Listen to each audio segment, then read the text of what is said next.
جب کسی کی عقل پہ پردے پڑ جاتے ہیں تو اللہ پاک اس کے اندر سے شرم و حیا ختم کر دیتا ہے، ان کے اندر سے رشتوں کا احترام ختم ہو جاتا ہے۔ یہ کہانی بھی کچھ اسی طرح کی ہے، اور اس کو سن کر انجام جو اس کا ہوا لازمی عبرت پکڑنے کے لیے ہمارے لیے کافی ہے۔ یہ آپ سنیے، پوری کہانی سنیے۔ بسم اللہ الرحمن الرحیم۔ علامہ ابن جوزی اپنی کتاب میں لکھتے ہیں، ابن نجی نے ایک با اعتماد دوست کا واقعہ بیان کیا ہے کہ ایک رات میں نے خواب میں دیکھا میرے گھر کے قریب جو قبرستان ہے، اس قبرستان کے مردے اپنی اپنی قبروں سے نکلے ہیں اور ایک جگہ اکٹھے ہو رہے ہیں، حتیٰ کہ تمام اہل قبور ایک جگہ اکٹھے ہو رہے ہیں۔ پھر انہوں نے گریہ و زاری شروع کر دی اور گڑ گڑا کر دربار الہی میں دعا کرتے ہیں، یا اللہ تو فلاں عورت جو صبح مر گئی ہے وہ ہمارے قبرستان میں دفن نہ ہو، اللہ ہمیں اس سے بچا لے۔ یہ گریہ و زاری سن کر میں نے ایک مردے سے پوچھا، ماجرا کیا ہے؟ تم کیوں یہ دعا کر رہے ہو؟ اس نے بتایا، جو عورت آج مری ہے جہنمی ہے، اگر یہ ہمارے قبرستان میں دفن کر دی گئی تو ہمیں اس کا عذاب دیکھنے میں تکلیف ہوگی، اس لیے ہم گریہ و زاری کر رہے ہیں اور گڑ گڑا کر دعائیں مانگ رہے ہیں۔ یہ سن کر میں بیدار ہو گیا اور سخت پریشانی میں مبتلا ہو گیا۔ صبح ہوئی، قبرستان کی طرف نکلا اور دیکھا کہ گورکھن قبر کھود چکے ہیں۔ میں نے ان سے پوچھا، یہ کس کے لیے بنائی گئی ہے؟ انہوں نے بتایا، ایک مالدار تاجر کی بیوی فوت ہو گئی ہے، یہ قبر اس کے لیے کھدوائی گئی ہے۔ میں نے ان کو رات والا منظر بتا دیا۔ گورکھن نے واقعہ سن کر قبر بند کر دی۔ اب میں انتظار کرنے لگا کیا ہوتا ہے۔ تھوڑی دیر گزری اور چند آدمی آئے اور گورکھنوں سے پوچھا، قبر تیار ہے؟ انہوں نے جواباً کہا، یہاں قبر نہیں بن سکتی کیونکہ نیچے کیچڑ ہے۔ وہ آدمی یہ سن کر دوسرے ڈیرے پر چلے گئے۔ چونکہ وہاں بھی خواب والی بات پہنچ چکی تھی، اس لیے انہوں نے بھی قبر کھودنے سے انکار کر دیا۔ پھر وہاں سے وہ آدمی کسی دوسرے قبرستان میں گئے اور وہاں قبر بنوائی۔ پھر وہ بیان کرتے ہیں کہ میں جنازے کی آمد کا انتظار کرنے لگا، پھر اچانک شور اٹھا کہ جنازہ آ رہا ہے۔ میں بھی جنازے کے ساتھ ہو گیا۔ جنازے کے ساتھ ایک جم غفیر تھا۔ میں نے جنازے کے پیچھے ایک خوب رو نوجوان کو دیکھا۔ میرے پوچھنے پر مجھے بتایا کہ اس عورت کا بیٹا ہوں۔ اس سے اور اس کے باپ سے تعزیت کی جا رہی تھی۔ جب میت کو دفن کر دیا گیا تو میں ان دونوں کے قریب گیا اور کہا، میں نے رات ایک خواب دیکھا ہے، اگر اجازت ہو تو بیان کر دوں؟ یہ سن کر باپ نے یعنی مرنے والے کی خاوند نے، مجھے خواب سننے کی ضرورت نہیں، لیکن لڑکے نے کہا، مجھے سنائیے۔ میں اسے اکیلے میں لے گیا اور خواب بیان کر دیا۔ پھر اس سے کہا، تجھے چاہیے کہ تو اس بات کی تفتیش کرے اور وجہ معلوم کرے کہ کیوں قبر والوں نے گڑ گڑا کر دعا کی ہے۔ اس نوجوان نے کہا، اور تو مجھے کچھ معلوم نہیں، مگر اتنا جانتا ہوں کہ میری ماں شراب نوشی کرتی تھی اور گانے سنتی تھی، نیز دیگر عورتوں پر بہتان لگایا کرتی تھی، مگر یہ افعال اتنے سنگین نہیں کہ یہاں تک بات پہنچ جائے کہ مردے بھی یہ دعائیں کریں گے کہ یہ ہم میں دفن نہ ہو۔ پھر وہ نوجوان مزید کہنے لگا کہ ہاں، ہمارے گھر ایک بوڑھی عورت ہے جس کی عمر 99 سال کی ہے، وہ میری ماں کی دایا اور خدمت گزار تھیں۔ اگر آپ چاہیں تو چلیں، چل کر اس سے پوچھ لیتے ہیں، شاید وہ میری ماں کا کردار جانتی ہو۔ پھر ہم دونوں اس نوجوان کے گھر گئے۔ اس نوجوان نے مجھے ایک بالا خاتون سے ملوایا۔ اس نوجوان نے بڑھیا کو میری طرف متوجہ کیا۔ میں نے خواب بیان کر کے پوچھا، اماں کیا تیرے پاس کچھ معلومات ہیں؟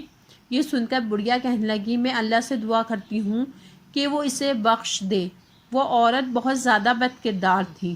اس پر نوجوان نے بڑھیا سے پوچھا، کیا میری ماں شراب نوشی، گانا سننے اور عورتوں پر بہتان لگانے کے سوا اور بھی کسی گناہ میں مبتلا تھی؟ بڑھیا نے کہا، بیٹا اگر تو برا نہ مانے تو میں تجھ کو بتا دیتی ہوں، کیونکہ اس آدمی نے جو خواب بیان کیا ہے تو یہ تیری ماں کے گناہوں کے سامنے معمولی ہے۔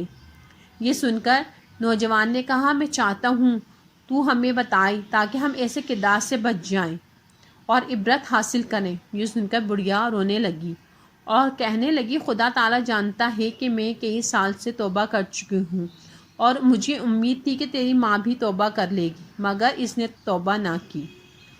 اب تمہیں 3 کارنامے تیری ماں کے سناتی ہوں۔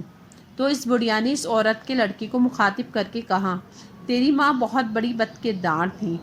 ہر دن 2 جوان اس کے گھر آتے جس سے وہ اپنی خواہش پوری کرتی تھی، اور تیرا باپ بازار میں کام کرتا تھا۔ پھر تو جب جوانی کو پہنچا تو نہایت حسین و جمیل ہو چکا تھا۔ میں دیکھا کرتی تھی کہ تیری ماں تیری طرف شہوت کی نظر سے دیکھا کرتی تھی، حتیٰ کہ ایک دن تیری ماں نے مجھے کہہ دیا کہ میں اپنے بیٹے پر فریفتہ ہو گئی ہوں، لہٰذا کسی طریقے سے اس کو میری طرف راغب کر۔ میں نے یہ بات سن کر تیری ماں سے کہا، بیٹی یہاں تک کیوں جاتی ہے؟ تیرے لیے اور بہت سارے نوجوان ہیں جن سے تو اپنی خواہش پوری کر سکتی ہے، لہٰذا بیٹی تو اللہ سے تو ڈر اور اس ارادے سے باز آ جا۔ تو تیری ماں کہتی تھی، نہیں مجھے اس کے سوا صبر نہیں۔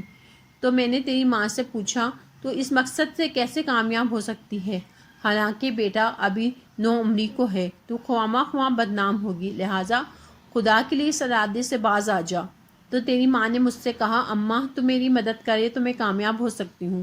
میں نے پوچھا کیا ہیلہ کیا جائے؟ تو تیری ماں نے کہا کہ فلاں گلی کے مکان میں ایک عرضی نویس ہے، وہ رکے یعنی خط لکھ کر مردوں کو عورتوں سے ملاپ کراتا ہے اور اجرت لیتا ہے، تو اس کو کہے کہ وہ میرے بیٹے کو تحریر لکھے اور نام لیے بغیر کہے کہ ایک دوشیزہ تجھ سے عشق کی حد تک محبت کرتی ہے، وہ تجھ سے فلاں جگہ فلاں وقت ملاپ چاہتی ہے۔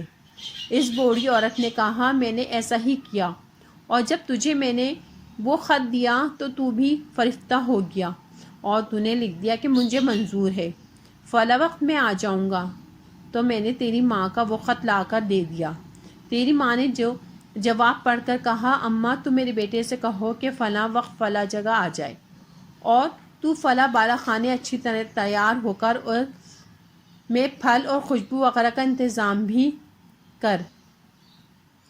تو میری بیٹے کو یہ بھی کہہ کہ جس عورت نے تجھے بلایا ہے وہ ابھی دوشیزہ ہے اور روشنی پسند نہیں کرتی، بلکہ یہ کام اندھیرے میں بہتر ہے، تاکہ تمہارے والدین کو تم پر شک نہ گزرے۔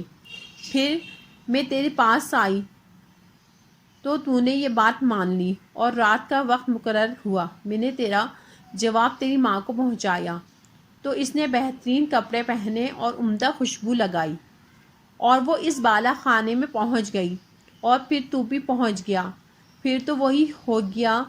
تو میں نے صبح کو وقت آ کر تجھے جگایا۔ پھر چند دنوں کے بعد تیری ماں نے مجھ سے یہ کہا کہ اماں میں اپنے بیٹے سے حاملہ ہو گئی ہوں، اب میں کیا کروں؟